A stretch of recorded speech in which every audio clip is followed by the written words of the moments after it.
sound like I have technical difficulties? Just a little bit, like it was going a little fast or something. I don't know what's going on, but anyway, we are back, honey, and we got a special guest today. Yeah. So excited! We don't know what to do. You see, it says, and listen, my nickname is Nikki, so now I can wear this shirt every day, all the time, anytime I want to, because it's just gonna say my name and her name. Anyway, we're happy to come back. We have a great special guest here. We have female power, and we're all excited about that. So my name is Nikki Grant. I'm one of your co-hosts. I gotta do my hook because watching on YouTube and Facebook. Like, share, subscribe. If you want to know how to participate in the political process as a Black American but aren't very political, this is the show for you. We talk about all things race and racist, elections, legislation, and candidate interviews. And we keep you all up to date, informed, and give you actionable items, so you can make sure that you facilitate yourself in the political process. So we're all about giving you all the information. Sometimes we can be going off on people, but that's okay. But we do that on people. We do. But anyway, I'm gonna transfer it over to my co-host. She's gonna introduce herself, and then we're gonna introduce our great, wonderful guest speaker today. Next governor of the state of Florida. Okay, we claiming it. Yes.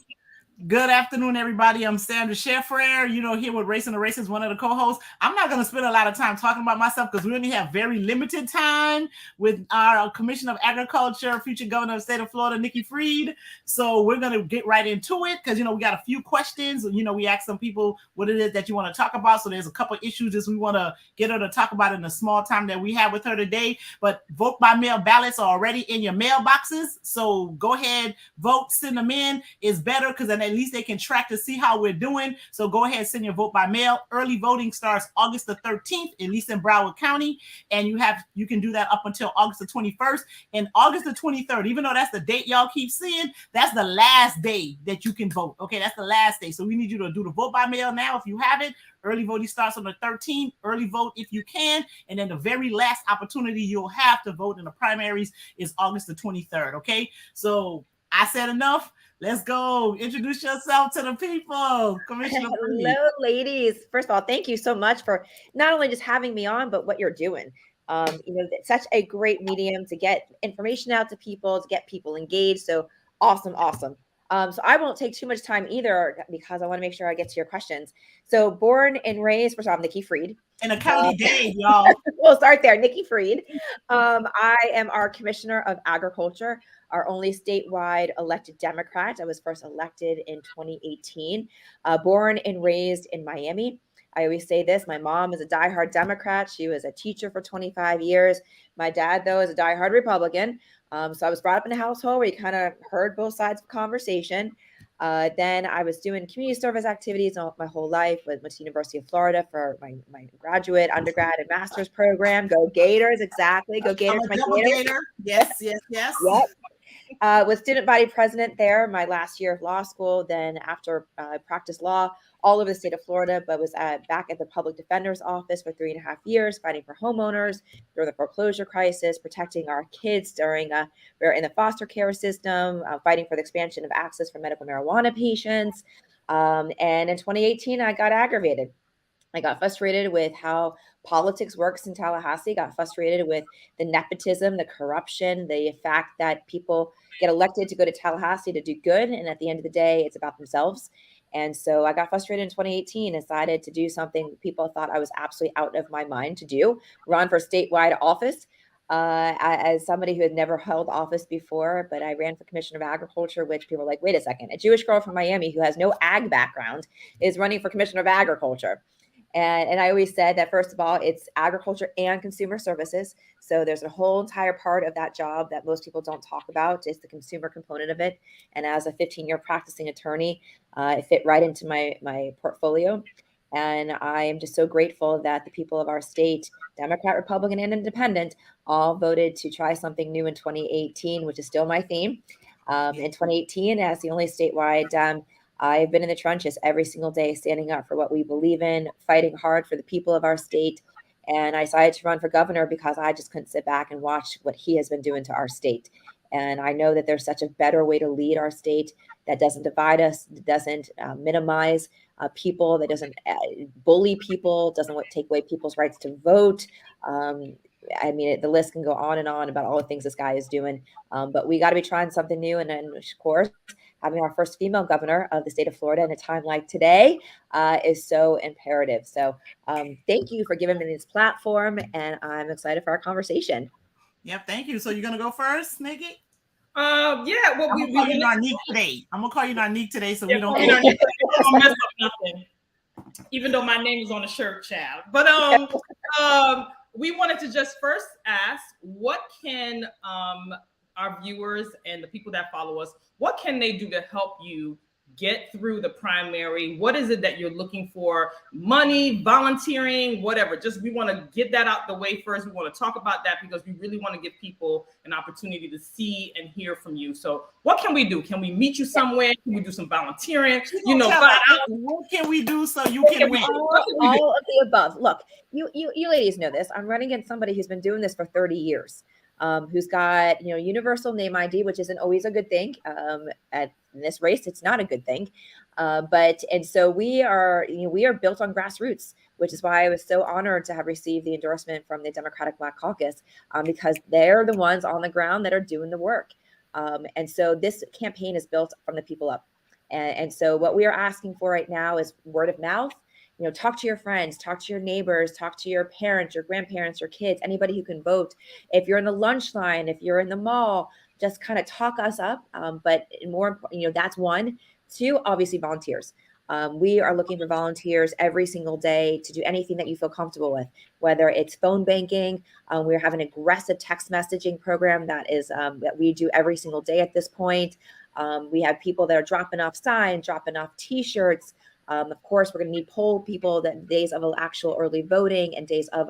So if you want to give up time, whether it's an hour, whether it's 5 hours, it's an hour a day, whatever you want, we're willing to take it. And of course, any dollars matters. We are, as you've seen, we've launched our TV commercial. And so the more people that see our breakthrough TV spot, the better chances we are. So we are always constantly raising money until the 18th of August. Even if it's $5, whatever it is, every dollar goes towards making sure that we're talking to the people and getting out the vote. All right, so I have to tell you that I play Wordle like every day, and I was playing it at some ridiculous hour in the morning. I'm not going to tell what it was, and your ad came up, and I saw it. So whatever y'all doing is working because the ad came up while I was playing Wordle. That's awesome. That's awesome. My team is working. My team is working hard. They're working very hard. Yes, very hard. And we do have someone in the comments who put down information about volunteering, and that would be Malcolm Robb, and we will put that information out there for those who want to volunteer. Malcolm brought us our shirts today, so he worked. Sure did. Malcolm is on the call, okay? Malcolm came, he's like, where you want it, we coming, I'm coming to drop it off to you. So before we go on to the next questions, I realized that Malcolm was watching. Malcolm is a rock star. Yeah, he is. So first of all, shout out, his birthday was yesterday, so happy birthday, Malcolm. Happy birthday. But he is, and I was with Bakari Sellers last night. Bakari came into town and was with me in Jacksonville all day. And what Bakari said, which is so true when he was introducing me last night, is, it's the staff that don't get thanked enough. Mm-hmm. I may thank them, but the people on the ground, they are ones. And I think what Bakari says on election night, don't look for the real emotion from the candidate. Look from the staff. They're either going to be tears of happiness or sorrow, but that staff get so emotionally invested in the campaigns and in their candidates, especially if they hopefully believe in their candidates, and so it takes everything out. So Malcolm, I cannot thank you enough for believing in me, being part of this team, and everything that you're doing to help Team Nikki get across the finish line in this primary and then off to November. Yes. Nice. Nice, all Malcolm. Right. First question. We run out of time. Yeah. I'm gonna work it. Okay, so this is a marijuana question. All right. Mm-hmm. So recent years have seen major shifts in legal landscape governing cannabis. Nearly all states have passed varying levels of legislation spanning from medical or recreational use to permitting the use of low THC products. In contrast with federal marijuana laws, state level regulations have grown increasingly permissive. except for Florida. So as governor, would you sign into law legislation that would overhaul regulation imposed on medical marijuana, legalize marijuana for recreational use, and expunge the criminal records of those with prior convictions for possession of small amounts of marijuana? Yes, yes, and yes. So that is easy. So as most people know, that I came originally from the marijuana space. That was my agricultural background. What was the cannabis space, and seeing that really there's an opportunity to create an economy here in our state that is lucrative for all. That's good paying jobs. It helps in the criminal justice system reform and the medical program in our state. While we have a lot of patients, I think we're over 700,000 patients in the state. We only have 22 license holders, and everything is vertically integrated. There are no minority owned license holders because the way the original law was written back in, I think it was 2014 or 2014 or 2015, when the law was originally passed. They created 5 licenses that had to be vertically integrated. It had to be a 30-year nursery with 300,000 plant capacity. Most Black farmers didn't qualify just on those prerequisites. And so I have said, we got to bring up vertical. We need to be having more medical licenses that we're already should be giving out another 20 at this point. And we're still waiting for that one that they allocated for the Black farmers. That one is still waiting for it to be turned out. So yes, I want to fix the medical program, but we also need to get to legalization. And we need to get legalization. We need to figure out ways to make sure that those communities that have been most harmed by the war on drugs, which is the Black and brown communities, that they're the ones who actually have access to be part of this very green industry and expungement without a doubt. And I got that from when I was a public defender. I can't tell you how many police reports I saw. Like every 1 out of 4 police reports was the odor of cannabis was detected, and that was the probable cause. The other 2 was, loud music and tints, but more than anything else, what was the smell of cannabis? And so we got to get everybody out of jail who has any kind of cannabis offense, non-violent. That's make that clear, but non-violent marijuana offense, and also expungement of anybody's records that's holding them back. So how is it that you can try to rectify? Like, what can you do to get more people of color in the marijuana space, Black folks?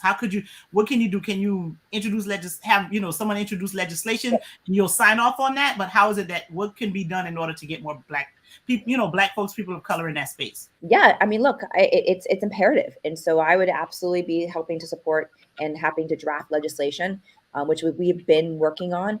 And look, that's part of it. Part of it is also recognizing the capital access. That right now, in order to even apply for these licenses, it's $146,000. That's non-refundable. That's a lot of money.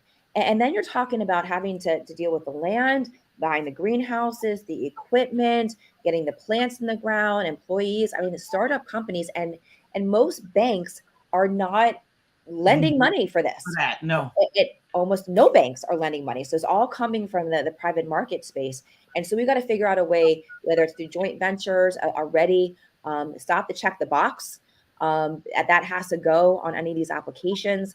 And also what they've done in some other states, which I thought was really interesting, that when you apply for a license, and even if I'm some of the big guys, you have to incorporate those that have been harmed by the war on drugs as part of the application. So it's almost encouraged that if you have a marijuana offense criminal record, that you can be part of this application, and it is actually encouraged. So there's a lot of things that we can do, but right now my main goal is to bring awareness of the disparities that's happening in the current system and how we got to make this better. Thank you. You mentioned loud music, and Nikki's going to ask you some questions about the bills that the laws that went into effect on July the 1st of this year that the governor signed off on, and loud music is one of them, right? So loud music is one of them, and that's just one of the ones for the pretextual stop, right? That's just a basis to go and stop, because they can pick and choose who they're going to stop. They're not pulling over everybody with loud music, right? So that's just another basis to allow for pretextual stops. And and so Nikki's going to ask the question about those particular laws, so I'll go ahead and let her do that. But I know, since you mentioned loud music, that is one of the laws that actually went into effect, that you can get pulled over now because your music is loud. So let me just transition into the foolery. So Governor DeSantis, DeSatan is what I call him, signed a total of 149 bills that became law effective July 1st, 2022. Some of those laws are harmful to education, women's rights, and marginalized groups, namely HB 1557, which is considered the parental rights in education, but is also known as the Don't Say Gay bill. HB 7, which is labeled individual freedom, but is also known as the Stop Woke Act bill. And then HB 5, reducing fetal and infant mortality, also known as the anti-abortion bill. Notwithstanding your noted dissatisfaction with these laws, when you become governor, will it be in your purview to repeal and or amend these laws? Yes, we have to. Like that's like not even a question. So the question though is, how do we do it? Yes. It's not a question if, but it certainly is something that we're going to be working towards. So a couple of different avenues. First and foremost, as governor, the governor's office is in these lawsuits. There's been lawsuits filed on each of these legislation. And so the governor's office right now is a defendant. And so when you have a different governor in there who has a different view on these types of bills, you have a different approach to how you defend these cases. And if in fact the lower courts deem any of these unconstitutional, you also have the power to say, I don't want to appeal these cases. Right. And so this is also what I did as Commissioner of Agriculture. We came in and I sat down with my general counsel and I went through all of the cases that we were involved in.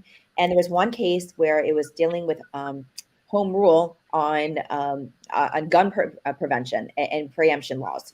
And so the Commissioner of Agriculture with the Attorney General and the governor have been sued by local governments. And I sat with my general counsel, said, I don't want to be on the defendant's side. I want to be with the plaintiffs. I agree. This is atrocious. And so when we won in the lower courts and the governor and attorney general wanted to appeal, I called them up and I said, take me off the appeal. I'm going to win with the plaintiffs. And because of that action, I was actually able to eventually petition the Supreme Court to hear the case. And so that is something that we have the power to do and to start changing the way that we are approaching these cases. The other thing is we're going to be able to go in and say, look, you're either going to work with me to fix these bills because you're now going to have almost a year under our belt of seeing how discriminatory they are, how vague they are, and be able to really truly work together on fixing them, reversing them, or they're going to spend a lot of time in Tallahassee when I call special sessions. So that is going to be up to the legislators if they want to spend more time in Tallahassee with me or they like to go home to their families. All right. Thank you. All right. So I was told to ask you a housing question.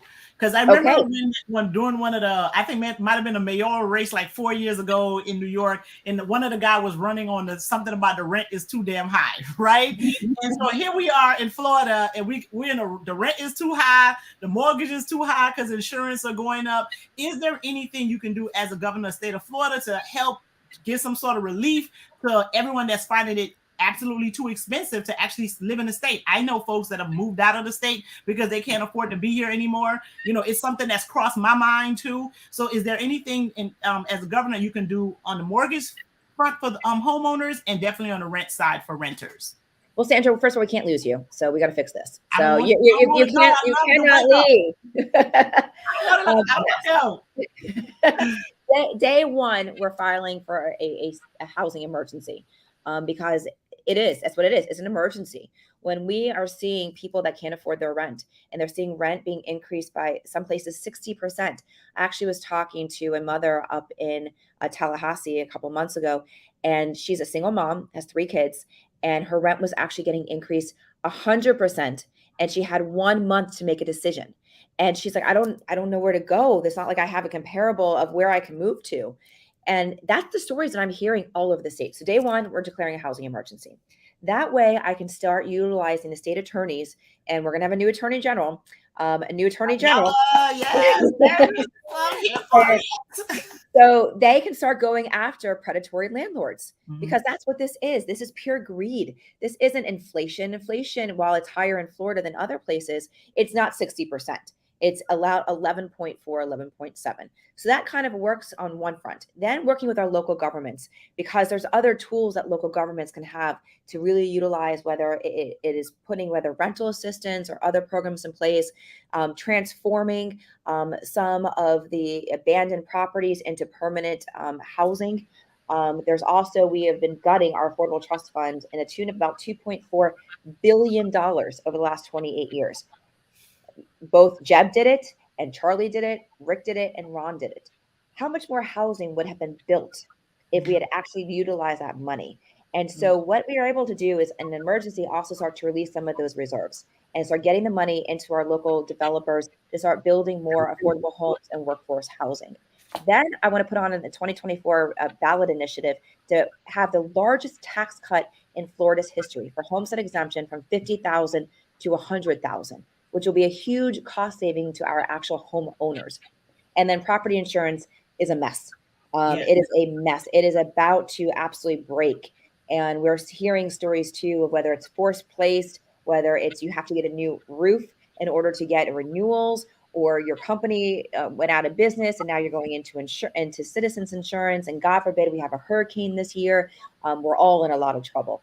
And so a main priority would be, and it's very in the weeds, it's very complicated. So I'm not going to bore all of your listeners to this, but I've got a plan. I know how to get into the weeds and how to fix this without necessarily meeting the legislature. Ooh, thank you. Because my insurance company, 2 of them dropped me twice because they were like, we can't insure people in Florida. And it took me 6 months to find another homeowner's insurance, literally 6 months. So I'm happy that you have something in your work. You have something in the works because Lord knows I need it. Everybody need it. Because I was like, when I saw what my premiums were, I was like, wait, how much? I'm like, people don't pay this much in like rent or even in mortgage in 1 year for insurance on my house. I'm like, folks, this is crazy. So yes, definitely truly appreciate that. So I was told to ask another question, and it has a little bit of it has an immigration component to it, even though immigration isn't a state issue. So someone told me to ask about foreign investment, right, in the United States. So they were trying to. This person said they had a 750 credit score, was trying to get a loan for a business, wasn't able to get it, but they have a friend who was a foreigner, came in, asked for a loan, got the money, was able to start his business, and he wasn't able to do that. So and then also there was another question that also suggested that part of the reasons why it's costing so much to live in South Florida is because there are people coming from outside the United States with money that's able to rent and pay more. And then we also have, I'm mad at no New Yorkers or nothing like that, but they're used to paying high rent. They come here and, and they're willing to pay more. So the landlord's like, listen, I could get twice as much as you Floridians are trying to pay. What, if anything, can the governor do to kind of control like foreign investment, even though I know you want it, but maybe you don't, I don't know, in terms of businesses and dealing with the cost of what it's costing folks here that makes, regular $11, $12 an hour to be able to stay and live in the state? Well, first of all, we got to also diversify our economy on that last point you just said, that we got to be able to diversify our economy, because right now, so much of our economy is based on tourism, which is the lowest, pay in the entire state is tourist money. And so we got to make sure we're diversifying our economy. And that's everything from bringing the film industry back into the state of Florida. That's, again, legalization of cannabis, manufacturing jobs, to diversify the economy on the ground so more people can feel, that they can actually survive here. But the other thing is, looking at some of these foreign investments.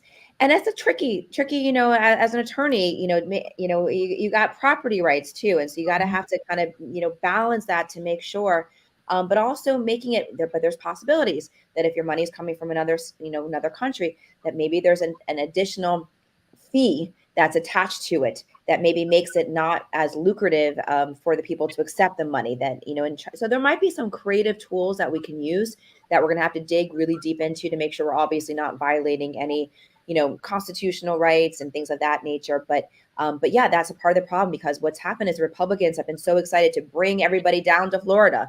Hey, come on, everybody, come in, bring your money, bring your head, all this stuff. And meanwhile, forgetting the people that have been living here. And so we're pushing down the market. Everybody's buying at the high end of the market, and it's squeezing the rest of the market down. And if we haven't built enough homes, you got a supply and demand problem. Mm-hmm. And that's a major problem that we've got focused on, putting together statewide task forces on development, how we're developing out our state, and looking at ways to potentially, again, have additional fees associated with taking foreign dollars on domestic properties. And we also have a gentrification problem too. Like, some people don't mind it, but then those of us that are being affected by it have a problem with it, right? My mom lives in the Little Haiti community in Miami, and I'm just seeing like a lot of changes. There's money that's coming into that neighborhood for other folks that want to come in there, that the people who were there for years and years and years wasn't ever able to get any money for them to upgrade their buildings, maybe do some repairs. But now all of a sudden, I mean, there's a store that's on like 59th and Northwest 2nd Avenue. People in Miami know it. They used to murder people outside their store like every day. Now it's like some kind of coffee spot and this and that. And I'm like, they couldn't do anything to change that neighborhood before. All of a sudden, when the community is becoming gentrified, all of a sudden now their banks are giving them money. They're adding this, they're adding that. And it's my mom is almost priced out. Luckily for her, she has adult children that can help her. But if it wasn't for that, she wouldn't be able to live and pay her taxes there anymore. Yeah. What, if anything, can be done or should be done or will be done about those communities that's kind of losing the folks that want to stay there? Yeah, I think that part of it is, reallocation of dollars.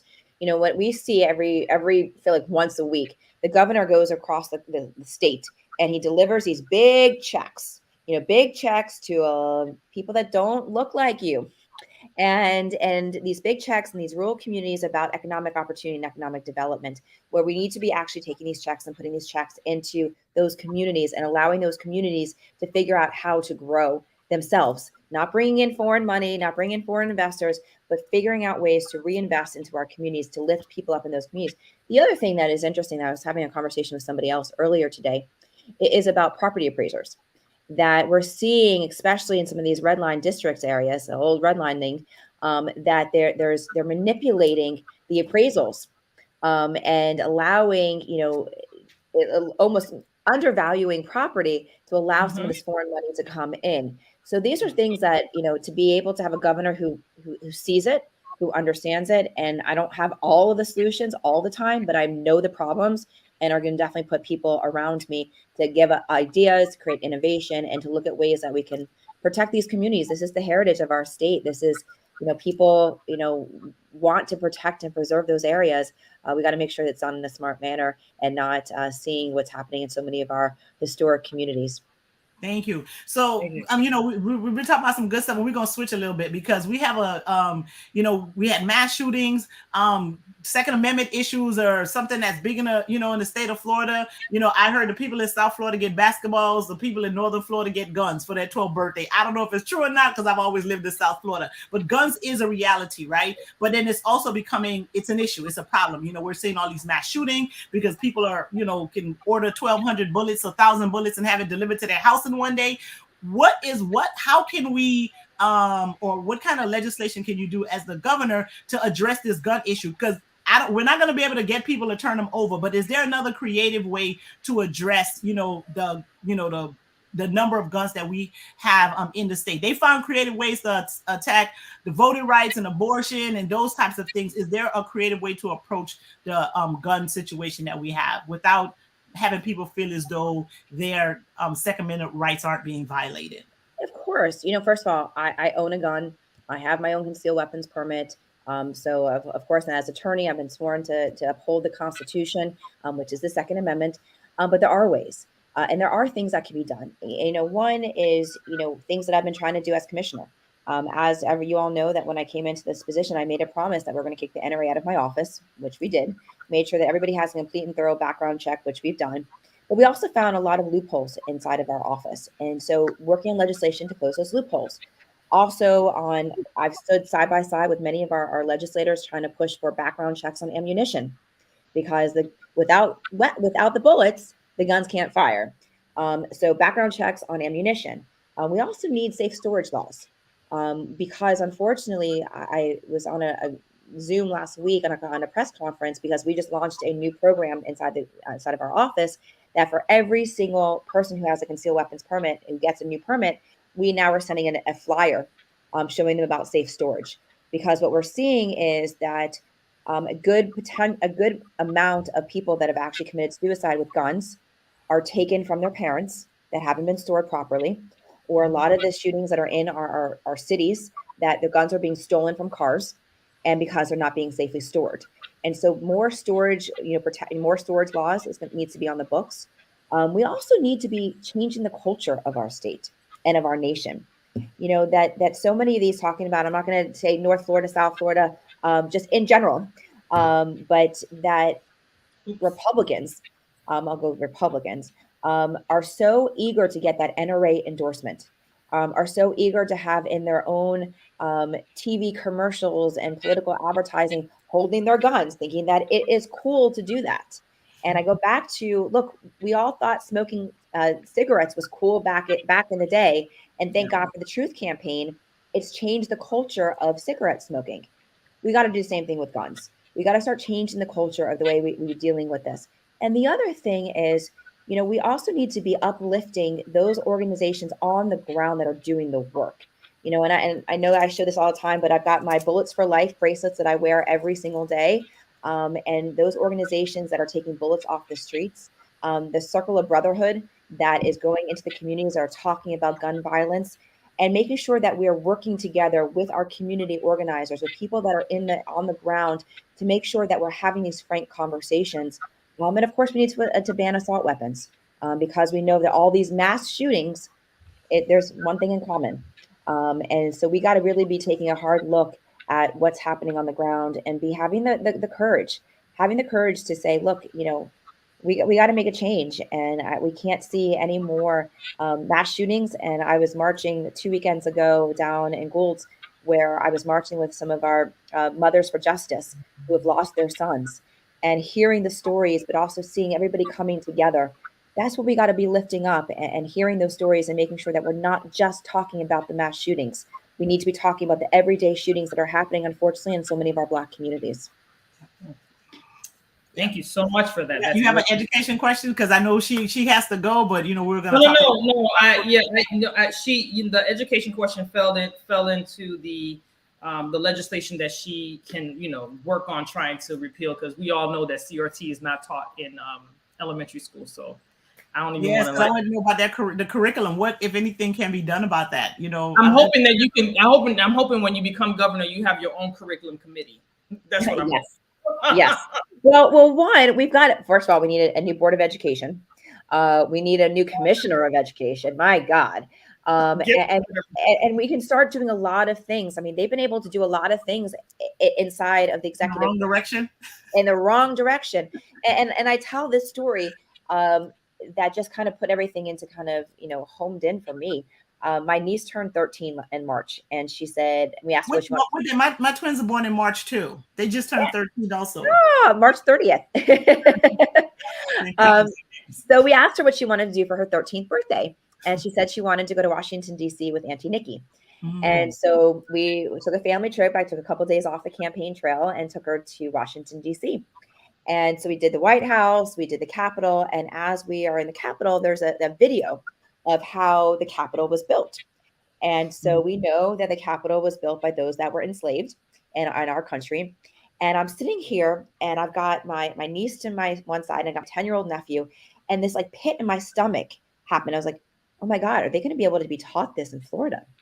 And it was one of those like dawning moments to recognize, oh my God, this is like serious consequences for some of the activities and some of the bills that were being passed. We got to be teaching history. And yesterday I was, in Jacksonville with Bakari Sellers, and Bakari and I we went to one of the, there was a memorial, like kind of a mural that was created for the Axe Handle Sunday, which is one of the big civil rights activities, protests, and basically crimes that happened into the Black community in Jacksonville. And some of the individuals that were going through it and talking to us about that lived through it. It lived through Axe Handle Sunday, Saturday. And so as they're sitting there and telling us these stories, these are lived experiences. And I'm saying, can he go into our schools and talk about this to make sure that people understand what happened right here? It was like August of 1960. So we're still talking about this lifetime of things that happened here in Florida. And so thinking through what's happening to our education system, and I see Kimberly talking about funding for education. Well, that's a given. We need to be doubling our per pupil funding for our state. We're 49th in the nation when it comes to funding.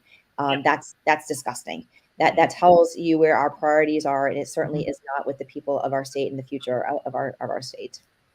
And I think it's important that everybody knows that you have to have a governor who is open-minded, not one who will say, make comments as our governor has, stating that things that may or may not have happened in the past that was so offensive to so many people, and so hurtful to so many people who've lived through the experience. And for someone, and to me, that was absolutely irresponsible for a governor of a state to mention and say something like that, to explain why he has a bill that's basically, legislating people's feelings. So I think it's important that people hear that you say that you understand that that's something that you were going through with children who are in your family, that you specifically were concerned about that. And it's important that we have a governor that understands that. So I'm glad that you mentioned that. So we're wrapping up now, because we know Commissioner Freed has a lot of places to go, a lot of people to see. She's running for a whole state that has at least 12 million people registered to vote here in this state. But she don't run statewide, so she could do this, right? She is not new to this. She is true to this. She's won statewide already. And she's already shown us that she can win elections. She can win statewide. Okay, we don't want to hold her anymore, but we do want to get, just if you can tell us, Commissioner, where you can be reached, how we can send money to you, and then we're gonna let you go on your way, because you got things to do. We don't want to hold you. Someone did want me to ask you. Someone did want me to ask you, what is the difference between her and Charlie Chris? So you could wrap up with that and then tell them. I will wrap up with that, because that is very easy. First of all, I've won our statewide as a Democrat. This will have been his 7th time running for office. Have lost 3 times previously. He's lost as a Republican, an independent, and a Democrat. I have been consistent since I was 17 years old as a Democrat. The things that I fight for today are the things that I have been literally fighting for all my life. And I'm a true champion for issues, champion for the people of our state. Look at my track record as Commissioner of Agriculture, what I've been able to do for our state and for our community. I've been our standard bearer. You and I are not going to have a conversation today and tomorrow have a different conversation with somebody else. What you see is what you get. I'm not a career politician. I ran for office the first time in 2018. I was able to win, getting crossover votes, because I've heard this a lot, which is also, I want to take a moment to say this. I hear a lot, well, is she really electable? I don't hear anybody saying that about men. Mm-hmm. That is not a thing for men. That is a female-only thing. And the fact that that's so insulting, as I flipped a seat by 1 million votes, by 20 points in 2018, that we had crossover from independents and Republicans that voted for us in 2018. So the only one that's actually in this race that is electable is me. Right. And have been in the trenches for 3.5 years, taking on Ron DeSantis. And look, we've got democracy on the line. We've got voting rights. We've got women's reproductive health care on the line, and abortion. And look what happened in Kansas. Shout out to Kansas today. Shout out to Kansas. Shout out to the people in Kansas, and shout out to the 20% of Republicans that voted no as well. Shout out to them, because this should never be a Democratic issue. This is a human rights issue. This is for all of us. And so Charlie, unfortunately, has flipped on abortion too many times, that we can't be trusted that he's going to actually take care of us. I don't care who's endorsed him, who hasn't endorsed him. It doesn't really matter. At the end of the day, when somebody shows you who they are, believe them. You got to believe them. You got to believe them. So, that's what we rocking with. I am just so excited for you ladies for being part of this. And yes, you see a whole bunch of stuff from Malcolm in there. NikkiFree.com is where you can go to follow us. We're all over social media, so pick your platform. That shows where you can volunteer, more of my background, more of my platform. Certainly a place where you can donate if you so choose to do that. Join the movement, because that is what's happening and across our state. And when we win this primary, that excitement that we are going to feel is what's going to get us to beat Ron DeSantis. Absolutely. And I'm already putting on record, when you win the primary, I will have a campaign fundraiser for you. At my home for you, and I'm going to make sure that we get you over that hurdle. Well, you're already electable, so Ron DeSantis messed this up. You don't want that smoke, child, but we're going to give it to him. And so we're excited for you. We can't wait to see what great things you have coming along.